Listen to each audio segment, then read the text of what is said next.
This man never imagined his best friend of 7 years would push him off a cliff, and just as Jack was waiting to die, he encountered the legendary snow woman who feeds on men. Jack closed his eyes in despair, but in the next moment, the snow woman gently waved her hand. Snow from the ground began to form a barrier, quickly surrounding the two of them. Jack could hardly believe it. He asked the snow woman why she saved him. お主は若いし、それに美しいから。 In Jack's terrified gaze, the snow woman suddenly smiled. She said she simply didn't want to be disturbed. After all, if someone died on the mountain, humans would soon swarm the area to search. After speaking, she tossed Jack a sleeping bag for warmth. Then the snow woman took half of Jack's money as payment. But Jack didn't understand what a demon would do with money. The snow woman explained she had recently become obsessed with human-made food. Although she could steal it without anyone noticing, it wouldn't be fair to the humans running the shops. Jack didn't expect that even though she was a demon, she had such a kind heart. After warning Jack not to die so easily, 明日まで無事でおれよ。 the snow woman turned into snowflakes and vanished. The next morning, Jack was awakened by a noise. He looked up and saw a huge hole suddenly appear in the roof.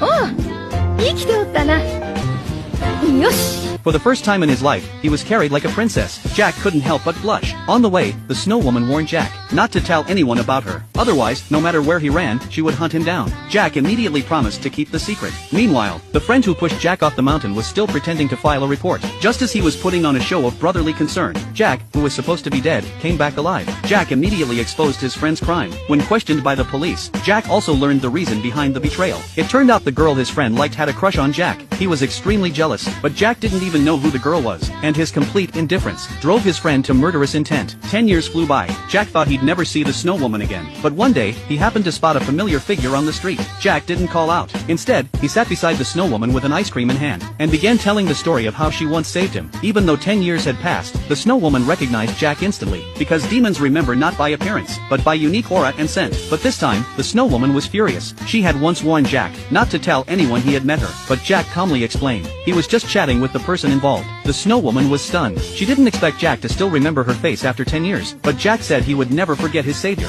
Then he invited the snow woman to his home. On the way, Jack talked about his family and work. It turned out things hadn't gone well for him in recent years. His beloved wife not only cheated on him, but also conspired with her ex-husband to harm him. Later, the company he ran was betrayed by his business partner. After being hit hard in both love and career, he no longer trusted anyone, so he decided to move to a remote countryside to live. That night after returning home, Jack prepared a table full of delicious food for the snow woman. They spent a pleasant evening together. In the days that followed, the snow woman would visit from time to time. With her companionship, Jack's spirits finally began to lift. But the snow woman felt guilty for always coming over to eat and drink, so she wanted to repay Jack. But to her surprise, Jack immediately refused. He felt that in his current state of despair, he wasn't worthy of the snow woman. One day, two police